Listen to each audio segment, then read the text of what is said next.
A lot of people, as I've said, can look at me and think I am, in better terms, Doo-Lally-Tap, and that I don't speak, and whoever I'm with, they speak to them.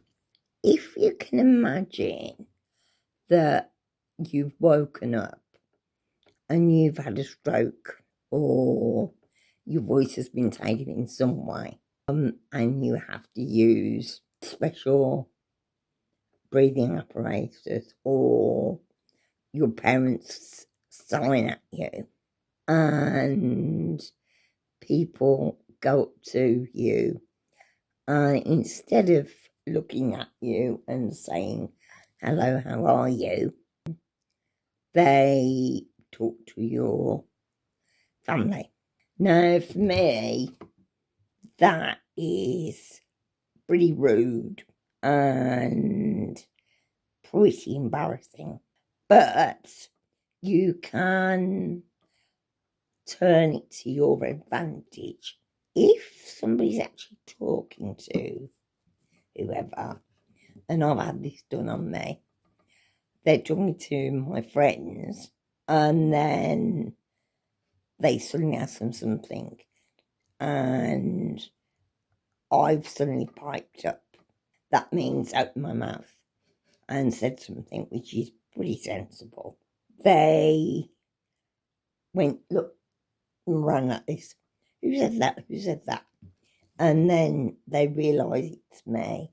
You feel like you're about 2 foot tall, and you actually don't feel like you're a person.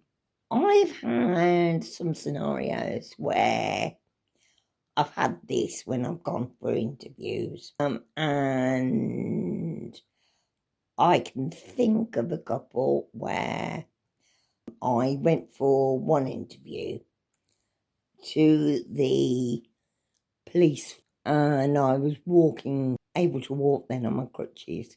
The work would have been upstairs, and they weren't prepared to change to a room at the bottom, and which would be more suitable, as I was frightened of stairs and I couldn't do them on my own. Imagine you're walking up the stairs, you don't know this at this time, and you're thinking, "Oh, I can get a job here, and my admin skills are very good." And then you suddenly go through the interview, and you have the feeling, body language again, if you look, that you haven't got the interview. You think, well, why did I bother? When my mother came to help me downstairs, I'd got my back to the lady that had been interviewing me, and my mother actually saw something, and this lady went, and my mum didn't tell me for a few days that I hadn't actually got the job. Now, when you think about that, that's indirect discrimination. You wouldn't know that people are doing it, but if you clued up, you would know what it was. I've had a lot of that in interview, and then people have literally said, "Oh, they're there," like I'm something to be consoled or pitied, if you like. And that is the one thing I abhor, because I am actually a very strong person, and I'll fight for my own rights. And my friends think if you try and explain things to my friends, they don't understand you.